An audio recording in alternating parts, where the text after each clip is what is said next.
Hello and welcome to the second episode of Let's Talk Video. This is a podcast to chat about all things photography, filmmaking, technology and creativity. I'm Cameron O'Connell and today's guest is my good friend Paul Campbell. Paul is a Dundee-based photographer and video producer who's currently living in Melbourne, Australia. He's a real talented portrait and landscape photographer and has a YouTube channel full of tutorials, vlogs, music videos and inline skate content. If you're a local creator, you should definitely shoot him a message and say hi. Welcome to the podcast, Paul. Yeah, all right, man. How's it going? Hey, mate. How you doing? Why don't you introduce yourself and tell us what you do? Yeah, so obviously I'm Paul. I'm a photographer, videographer, video editor, I guess. Over the years, I've kind of dabbled in many different things, going from working with Brewdog, which is a craft beer company based up in Scotland. They kind of pioneered the craft beer industry. Then I've dabbled in music videos, product photography, and more recently food photography. And I think my last couple of clients have been more tourism based. So I'm working with it's called With Locals. They are a international personalised tour guide system. Instead of going on those massive tour groups with like 50 folk on it, you get like a more personalised tour where there's maybe 8 people on it. You get to pick your tour guide. So you go onto the website, each tour guide has like a video explaining who they are, what they like, what they can really show you around Melbourne. And that's where you pick them. So I helped create all the content based around that. That's pretty much that's really cool. Nice. Yeah. Tell me more about your involvement with Brewdog. They were actually cool. That's a cool client. It's my first ever client. Oh, nice. Yeah. So basically, when I picked up a camera, picked up a camera, started vlogging, and then picked up really quickly. And already my good friends who are rollerbladers, friend Dan Koss, who's actually the head videographer for Brewdog. Like he churned out everything. Nice. And as they were turning their social media game up, they needed to churn more and more content out. And I think it was just one random weekend when I was still working as a manager in a bar. He was just like, "Yo, I'm away in a different country, but Brewdog need a videographer. I've seen your vlogs. You can handle a camera. How about you come and help out?" And that kind of just really started out. I did they're doing like an international collaboration between them and 10 different breweries from around the world. So they would get these local independent craft brewers, and then they would fly them to it's like a mastermind like villain, like it's a bat cave for beer. Nice. Really high tech, like the guys have never seen anything like that. But we just shot like a behind the scenes of them brewing the beer, and then like a small interview series of like how they came up with the idea for the beer. Nice, man. That's a pretty good first client, right? Yeah, I was shitting myself. Yeah. Yeah, man. No, I mean they've smashed their marketing in every sense. You know, from their restaurant to their adverts. Like, I'd love to work for Brewdog as a client. That's cool, man. Yeah, they're good. They're really good to me, and they kind of helped me like start my career essentially. Absolutely. Yeah, they gave me solid work for. Pardon? Are you still working with them today? No, not anymore. They have since went international. They went to America, and they've got like a whole like proper production team. They've got their own TV channel, like airline. It's crazy. It's well beyond videographers. Like 2 guys with a Sony essentially. Fair play. So why don't you tell me how you got into the industry? I got in the industry, so I've always been fascinated with cameras throughout my entire life, but I don't come from a particularly wealthy background, and I can never afford a camera. So I never really picked one up. Fell into game development. Luckily in Scotland, university is free, so I managed to build my way up into game development. End up building environments for games, which involved a lot of light. Yeah, involved like a lot of lighting principles, camera techniques, but with inside this 3D world. Got my master's in game development. Soon realised it wasn't for me. Kind of lost the passion, the drive for it. Okay. After that, kind of floated around in management in bars, and then super unhappy doing that because I hate hospitality. I'm alright at it. I'm pretty talented, but just wasn't for me. So I bought myself a camera, watched a Peter McKinnon video, and I was like, I could do this YouTube thing. Like, I feel fairly confident talking to a camera.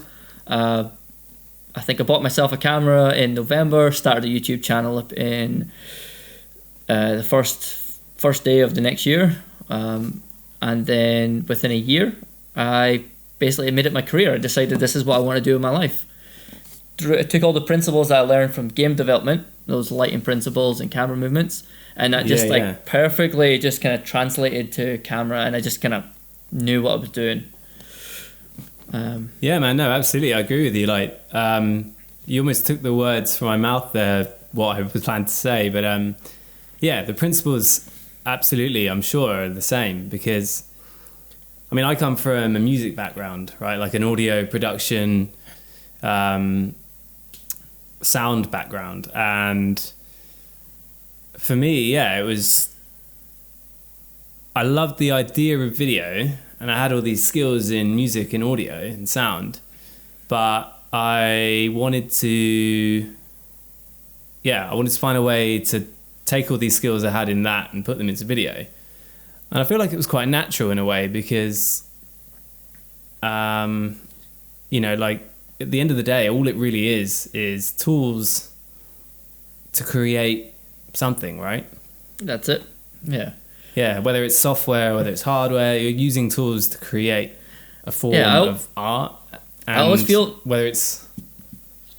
Yeah, I always feel that people come from music backgrounds adapt so well to film because they understand time and rhythm, and which just, you know, if anyone's made a video before, that's kind of the essence of a video when it comes down to the visuals. It's the beat of the music, the rhythm. So I think that's like every Sarah Dici, she came from a music background, picked up a camera, and then absolutely. She just understands like beats, times, everything.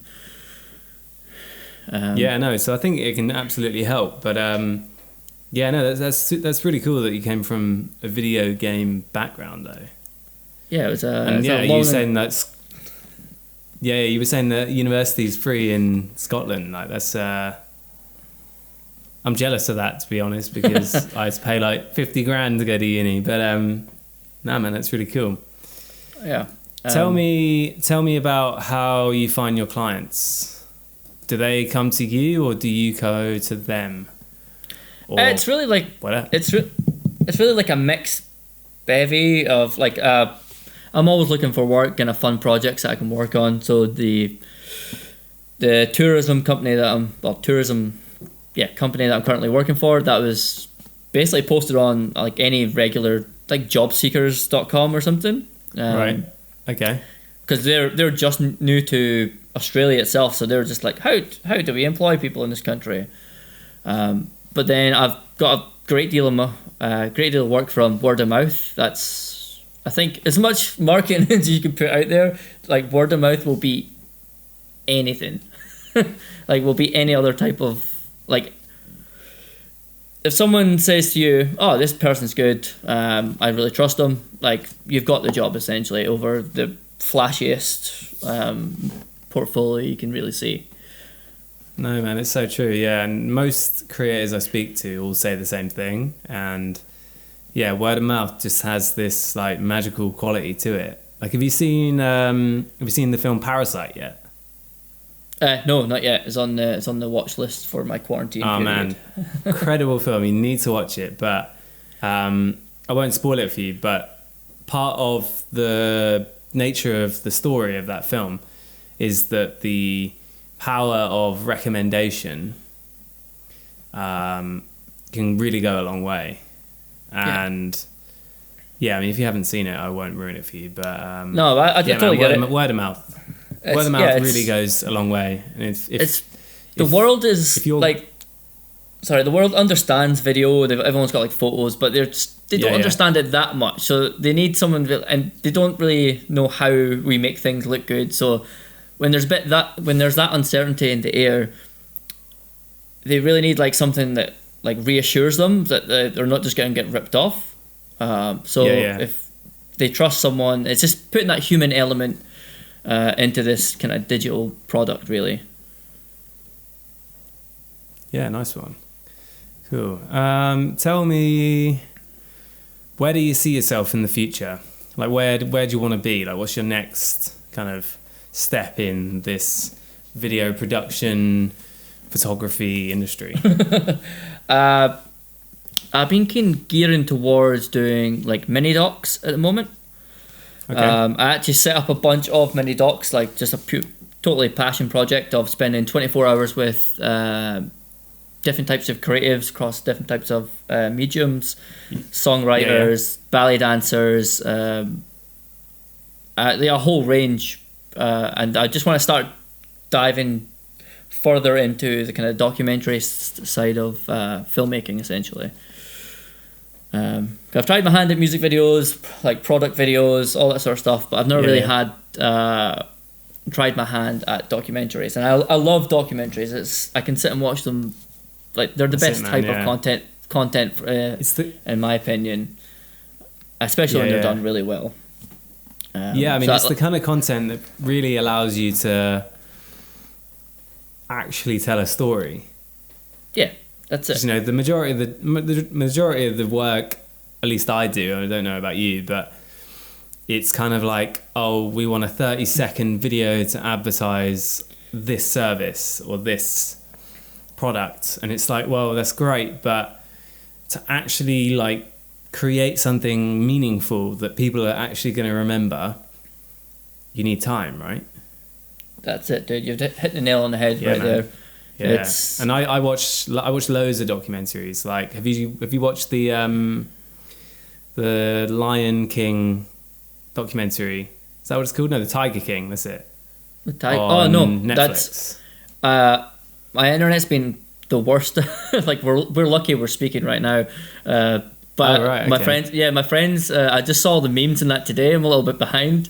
I'm so intrigued to watch it. I mean, I saw so much hype about it, and it is an incredible documentary. It wasn't quite what I was hoping for, but my thoughts on it were that there's just so many like scenes where they're filming what's going on, and I don't understand how they were filming what's going on. Yeah, okay. Like, they'll be filming all the like dodgy back alley stuff that I just don't know how they convinced the characters amongst this documentary that everything needs to be filmed. Yeah. It's almost like, because I know most of it isn't shot by Netflix. Some of it is, some of it isn't. And you think it'd be easy to tell what is and what isn't, but when there's like 10 episodes and all this content, you kind of forget what looks good and what's like shot on like a DSLR or something. Yeah. But there was someone out there who must have been hired by this guy to initiate every day, literally, just to film everything, because it doesn't matter how small a little detail some part of the story is, the camera is there somehow, and I don't understand how, why, or maybe it's just a really sketchy cameraman, like just one of the lows, an trusted informant. That would be a really good interview to interview the camera operator for that documentary.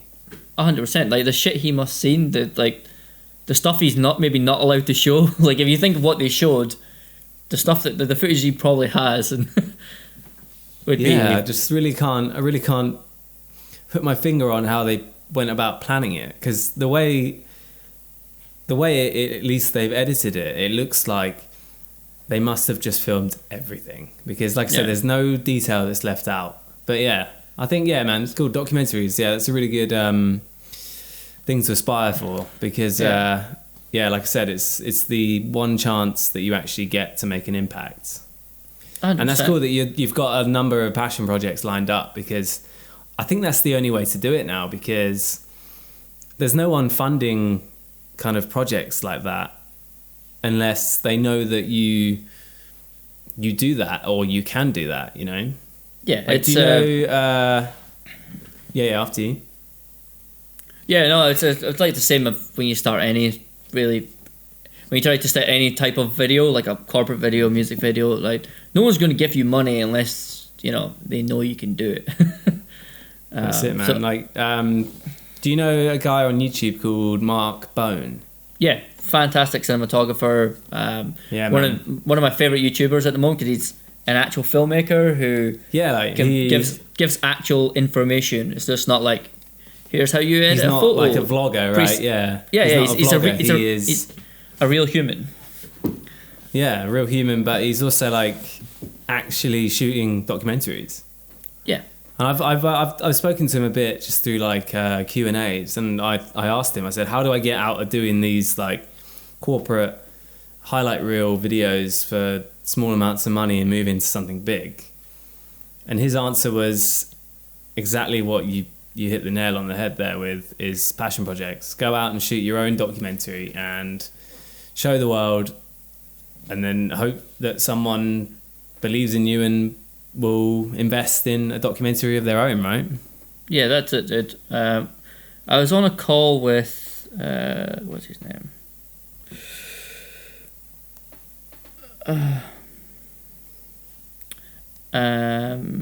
Sam Newton. You know Sam Newton? Sam Newton. No, I don't know him. Who is he? He's one of those. He's a really popular. Well, he's an up and coming YouTuber and videographer, and he does. I think you might have seen it. He went kind of viral a little bit. He did that video about. Like, he's just like taking the piss of all YouTubers, essentially, all vloggers. Okay. Yeah, I'm just looking at him on Instagram. He's definitely got a fair few mutual friends. But yeah, man, I'll check him out. That's cool. Yeah. But we're on a call with him, and he was just talking about that, like, basically spec work is how you basically break into sort of any industry. You basically do your research on if it's product photography, if you want to get into being an influencer or whatever, you find a brand you want to work with, essentially.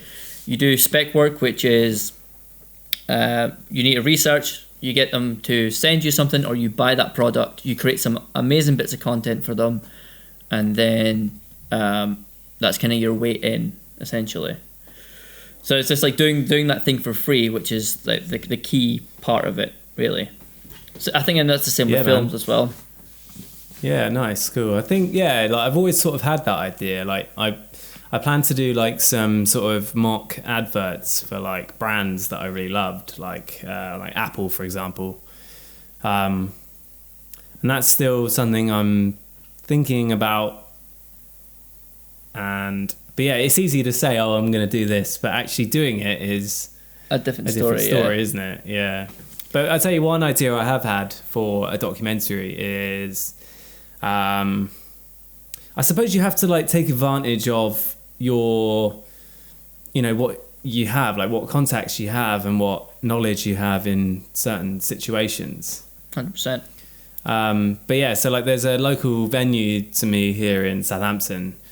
It's called the Southampton Joiners. Mm-hmm. And it's a venue, like a music venue of incredible history over like the last 50 years.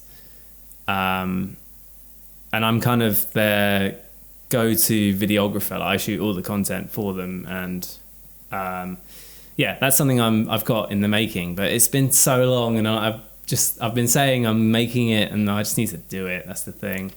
But like, you rely on other things to make it possible, don't you? So it's kind of like, I think it's waiting for all the bits to kind of fall into place. I think there's because like taking on a documentary or anything, these big projects, it's a big task, and you're gonna have to devote a great amount of time to it.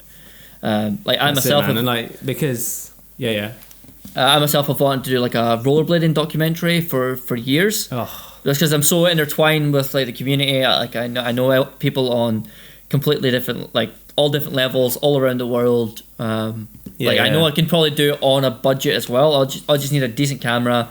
I wouldn't have to worry about staying anywhere because the rollerblading community is, or even the skateboarding community, they're so good. Like you meet someone like we met at the Power Video conference. That interaction, if you're a rollerblader, would be enough to be like, yep, you can crash on my couch for like a week, 2 weeks, whatever.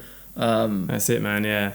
And just use that as a basis for creating like a cool documentary video to kind of show. That's it, man. Yeah. But like, if the world didn't know, or if the viewers of this video didn't know that you and me came from an inline background, they now do. But I think it's funny. Like the music scene, the skating scene, and the video scene are like these three little markets that all clump together at some point. Yeah, they definitely do. Which is why I say, like, it is a small world that you and me met, and what we're both inliners and we've got mutual friends. But is it? Because, like I said, like, it's actually not that big of a coincidence if you think about it. That it's such a niche little group. Most skaters, most skaters, yeah, they pick up a camera at some point. They want to film what they're doing. That's it. I think like perhaps 50% of all rollerbladers that I know are stupidly talented and pretty high up videographers at the moment.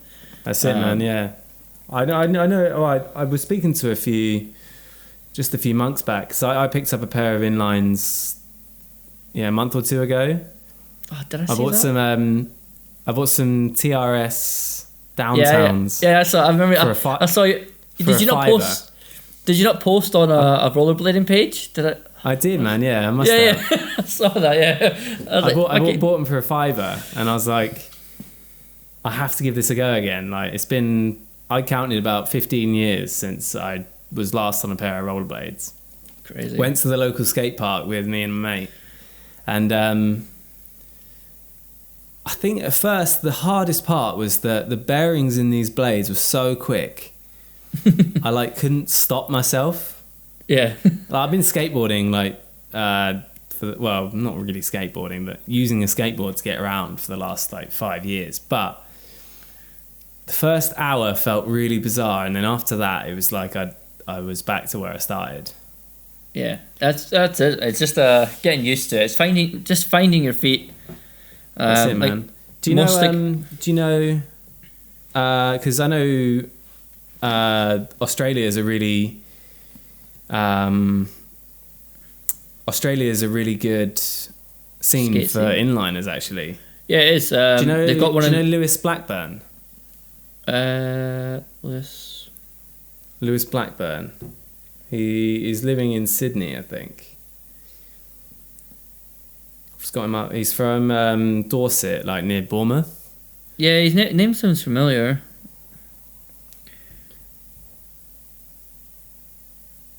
Or do you know?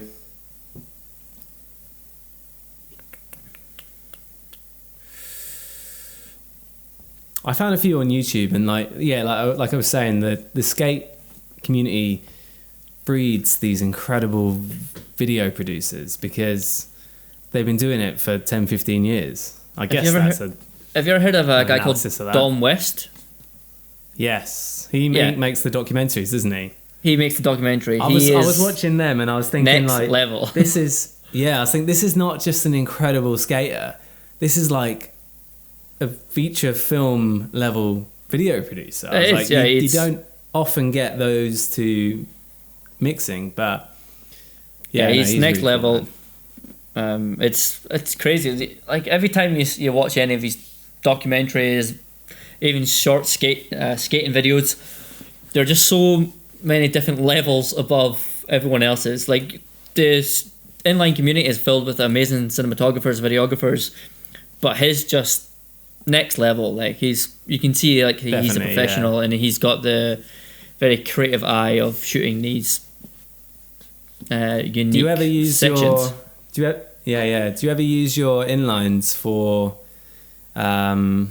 Stabilization, like rolling shots? Yeah, like dolly tracks with the 100%, man. Just like huddled over and then someone pushing me. That's something like, I've been thinking about, yeah. But not even just filming skate videos. You could be filming a corporate video. Yeah, rock 100%. up with your inlines. That'd be funny. So moving on, tell me about what you love and hate about our industry. We'll start with hate. Let's get the bad stuff out of the way. All right. What I hate is how competitive and how willing everyone is to undercut each other, especially on like Facebook groups. Like Facebook, like someone will post that it's not a photographer or videographer. Will post like, this is my rate, this is what I like, and just the stacks and stacks of comments of people trying to undercut them.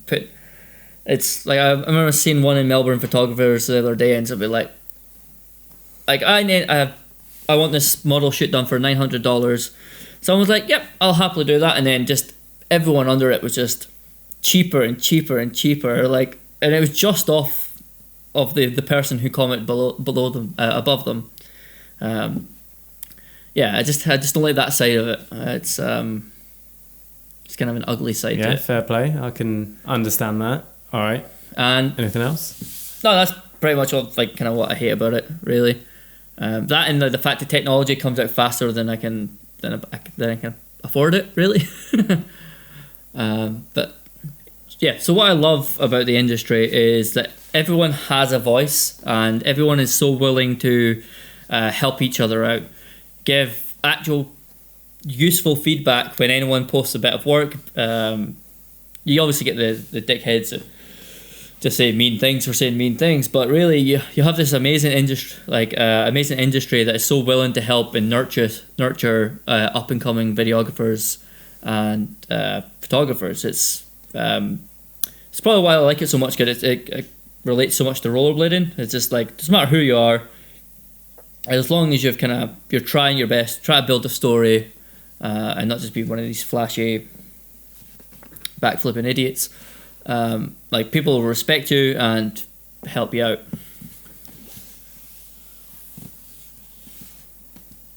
Nice, cool. Yeah, no, I can agree with that. I think,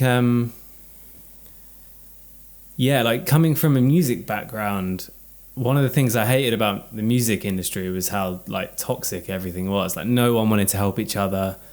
It was all about trying to build success for yourself, and I never felt there was ever any community or anyone ever willing to, like, share knowledge or share skills or point you in the right direction. But when I moved to the video industry or the photography industry, I found it was just full of people that were willing to help, and people that they didn't think that they knew the answer to everything, and they would admit that they make mistakes and that they weren't perfect. So yeah, I totally agree with you on that the video photo industry is much more forgiving and willing to help when you're an amateur, and that's such an important thing when it comes to learning something from the ground up, I think. Completely, dude. It's really nice. Even nice, man. When I moved to Melbourne, obviously I knew no one.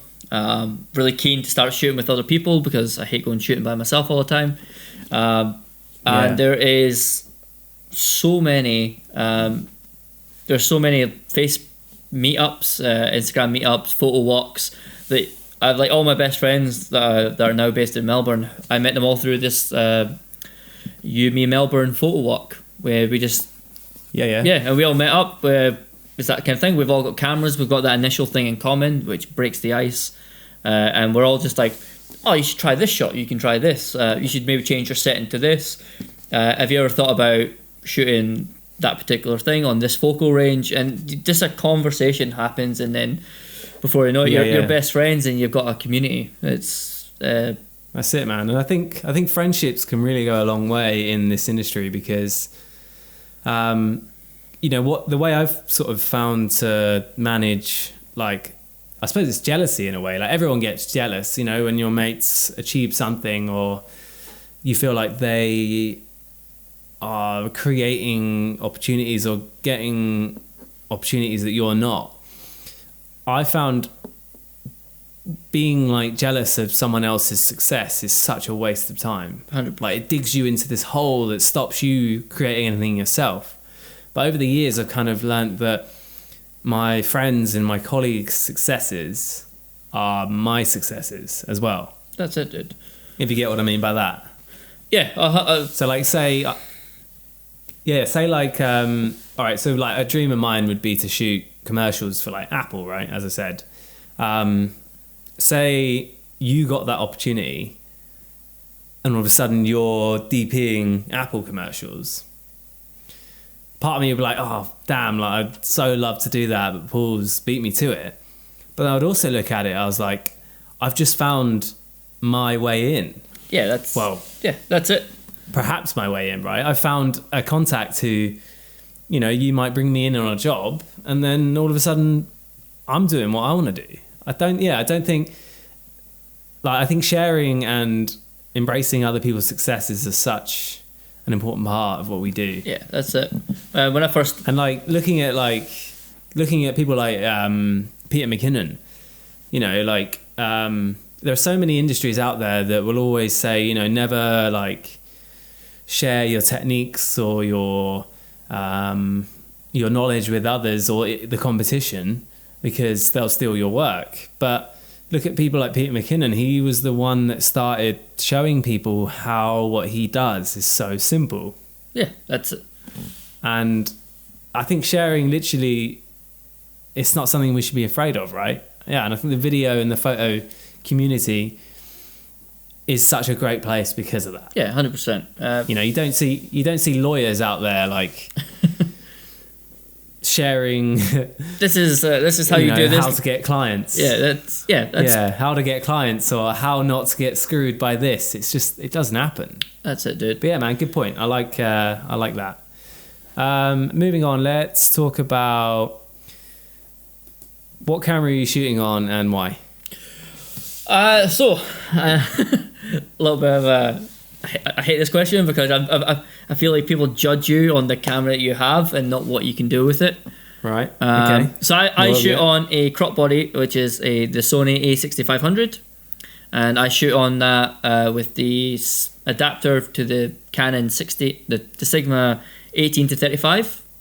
Great little combo. Yep, and the reason cool. I shot on that is because when I first got into filmmaking and photography, one of the guys who built his entire career up to a very reputable stage done it on the camera below the one I just got. He got on the A6300. Yep. And he was booking nice music videos, corporate gigs, and basically I've just kind of want to run this camera into the ground. Use it to the best of its ability because it still takes fantastic photos. The video capability is breaking apart. Like the codex is kind of breaking apart when I'm trying to color grade it to a different extent. But I kind of found a workaround is I just changed the profile, stopped shooting in log, got something more in camera, like the way I'd like it to look, just so I don't have to push it as far in post. Currently gearing up to buy something a bit, step my game up essentially, but I'm not deciding what to do yet. Like Blackmagic. Yeah, fair play, man. I mean, yeah. I mean, I've shot on more or less every camera out there at some point in my time, and I found like what you actually shoot on doesn't make that much of a difference. You just have to find the right camera for you. 100%. And yeah, the A6500, like the video on that's incredible. The codecs are super flexible. It gives you features that some cinema cameras don't have. That's it. And yeah, man, don't be ashamed of having or owning or using a cropped sensor. Yeah, I never camera because the Canon cinema lines are all, well, apart from the latest edition, are all cropped. Most of the red lineup are all cropped. Like, that's the standard, if anything. Yeah, full frame is the new, a blessing if you have it, but yeah, man, don't be ashamed of. Oh no, it's more the. I don't care which camera I shoot on. It's more the Yeah. The explaining, just like just give me the camera. Yeah, I'll yeah, show yeah. you. Give me the camera. I'll show you how to use it, and then you can decide. Then you can judge me. That's it, man. Yeah, and the Sigma 18 to 35 is probably the best all-round lens ever. Yeah, I say. Yeah, it's such a versatile lens. It covers like that perfect. If that was a full frame, yeah. Yeah, if it was a full frame, it would be a beast. It so would. So tell me about your Ric Flair music video you put together. So the Ric Flair video was my first ever music video. I got it purely. I was at a skate park, Kelvin Grove in Glasgow, talking to a skateboarder. I was talking to him like about what I do for a living. I was telling him like I wanted to try and break into the music scene industry. Turns out he's Tom of Tom McGuire and the Brassels, the guy that sings the band, and he's like, we're wanting to do a music video. I was like, well, this is a match made in heaven, I guess. So we then spent the next couple of weeks developing the idea for the music video. Tom had a very strong vision. It was my job to kind of bring it into life. Totally terrified. First music video I've ever done. And yeah, so it's based around Ric Flair, which is the 80s wrestling champion. Kind of around the Hulk Hogan era for people who don't know their wrestling. Really famous for saying he's like catchphrase like "woo."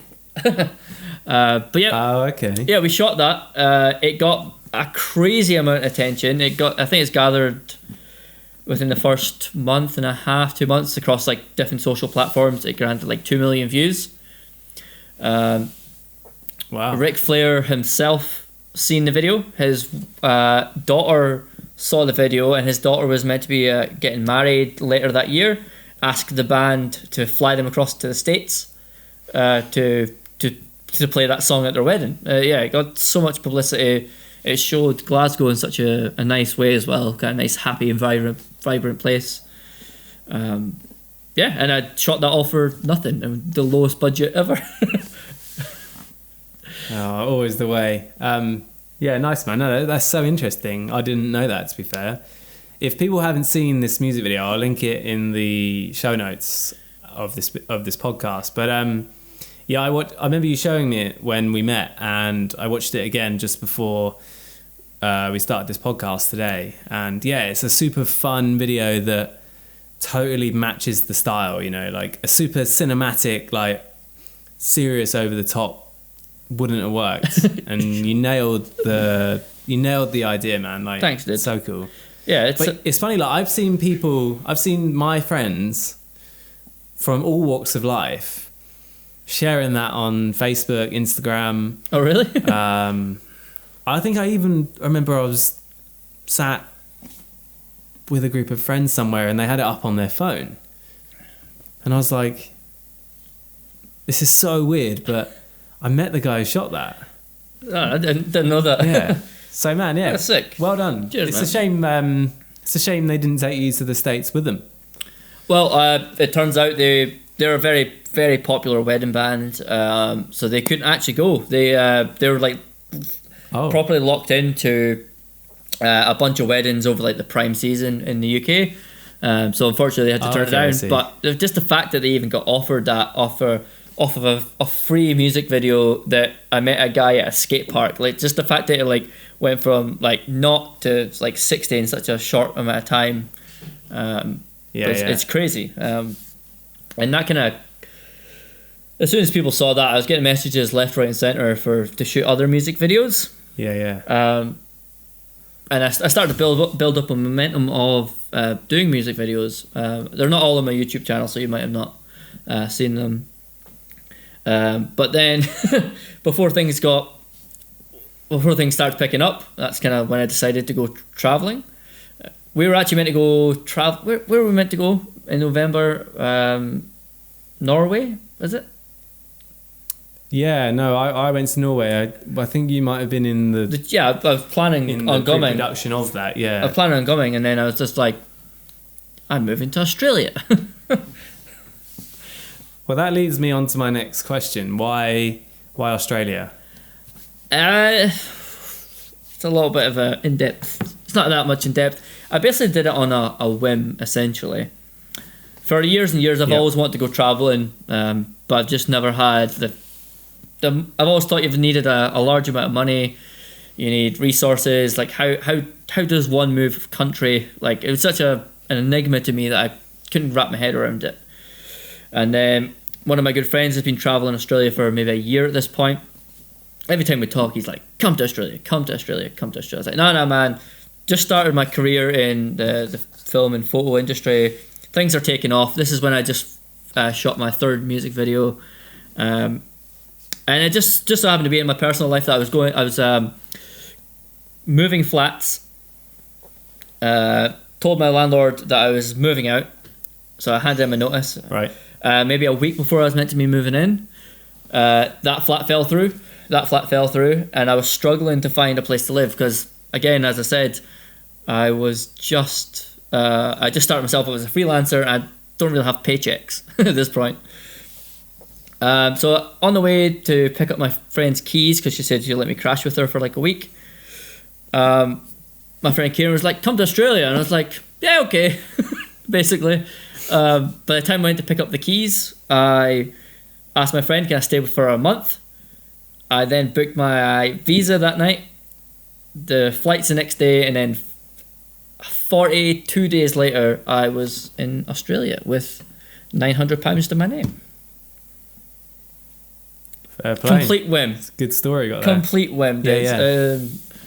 I'm glad it's worked out. Yeah, it's worked out quite well for me. Good. Tell me about how what it's like to live and work as a freelancer in Melbourne. It's a scary, competitive place. There is. Okay. Not scary competitive. It's scary competitive. But there's so much work out here. Like it's quite a large population here. So there's, pardon me. Good. There's quite a lot of people looking for tons of odd jobs. There's so many restaurants and bars and nightclubs that are all crying out for decent videographers and photographers. And I'm just kind of sampling that because, as I mentioned, I kind of floated around for a year, my first year, which brings us up to November just past. Then I moved up to Melbourne, moved into a place just before Christmas, and then kind of after the holidays settled down, started to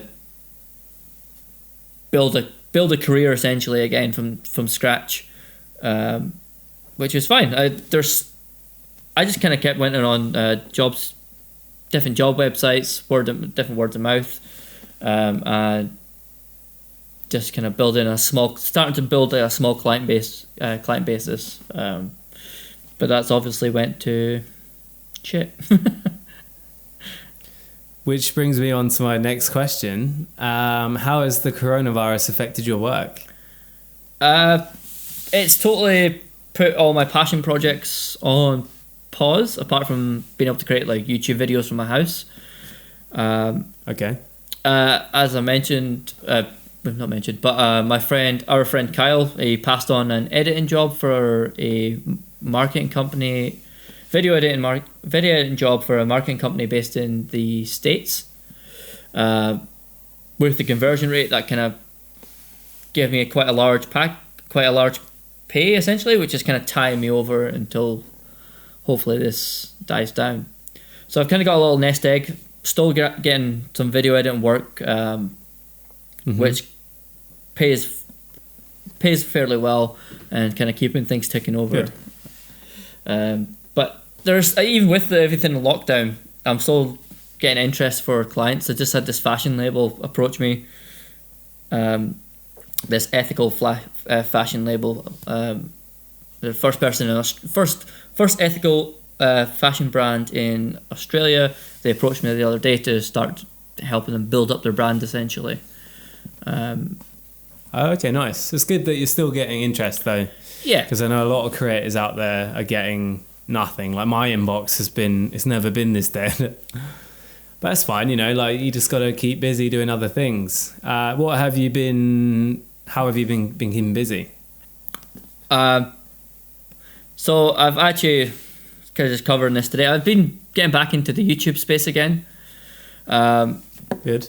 Nice. I started YouTube and I just did like travel videos and kind of little life updates here and there. But as any person that came up in the Peter McKinnon, Matt Diavella space, they've always wanted to I want to create like high quality YouTube content to help others. Like me as a individual, I love helping other people, and I want to try and kind of translate that in my own unique way on YouTube. So I've just been filming around the house, trying to create like some high quality like little scenes to intertwine that into my videos, and pretty much takes up a lot of time because I mess it up quite a bit and then have to restart and make it look, because I know what looks good.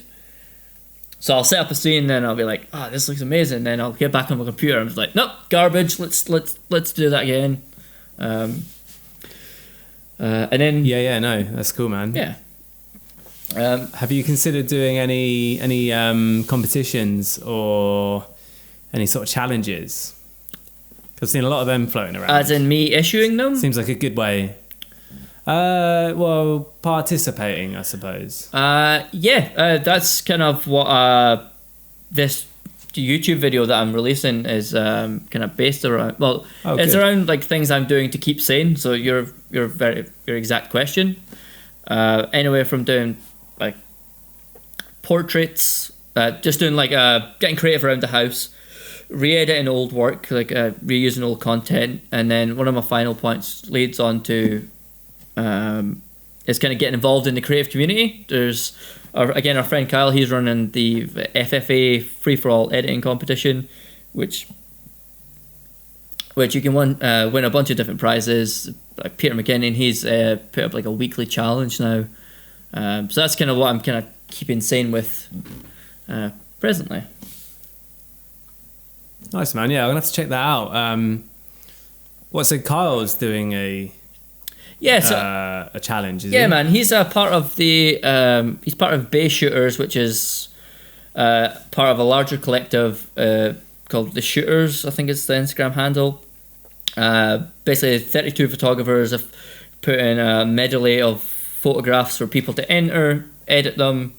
You obviously post your photos with the captions, and they're giving away a bunch of different prizes because it's intertwined with Polar Pro, and they're giving away a Sony A7 III and a bunch of other like little prizes. Oh, of course, yeah. Yeah, I'm gonna have to look into that. I mean, I'm doing a similar challenge from another creator. His name's Eli Vitz. He started essentially the same idea, but it's video. Oh, sick. And everyone has to submit like 3 to 5 clips, and then everyone has to edit a medley of everyone's content. So it'll be interesting to see how they turn out. Is it still running?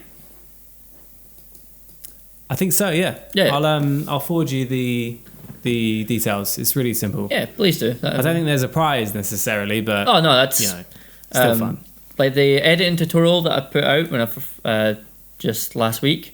I just did I didn't plan on entering or anything like that, but I just put it out just because I wanted to kind of take part, get involved in kind of our community essentially. I think that's what's really blossomed from like the world pandemic at the moment, is that everyone's kind of banding together, giving people stuff to do, giving challenges. It obviously stems past the creative community, but especially in the creative community, it's really, really nice to see. Yeah, and going back to what we were saying about our industry and how people are willing to reach out and help each other in ways just like that. That's it, man. There's so many people that are giving out bigger YouTubers and stuff. They're giving out like all their free digital products, free courses. Nikon, I think they just gave out like 10 free classes that you normally have to pay $50 for. Okay. Yeah, I'll have to check that out. Yeah, there's so much, and it's really heartwarming to be in part of that industry and kind of be part of that community. It so is. Let's wrap this up with some rapid fire questions stolen from the golden hour. If Yeah, yeah. I've seen it. Cool. Yeah. So summer or winter? Winter. Sony or Canon? Sony, but if they don't step up their game, Canon. Red or Ari? Ari. Mac or PC? PC. Interesting. iOS or Android? iOS. Okay, cool. Facebook or Instagram? Instagram. Bad audio or bad video? Oh, that's a tough one. I know. I'd rather have bad video because you can always find more video. But you can't find more audio if it's from like an interview. Yeah, fair play. Xbox or PlayStation? PlayStation. Nice. Self-employed or employed? Self-employed. Primes or Zooms? Probably Zooms. I just love the flexibility of them. Yeah. Nice, cool. Wide or tight lenses? Tight lenses. Resolution or frame rate? Frame rate.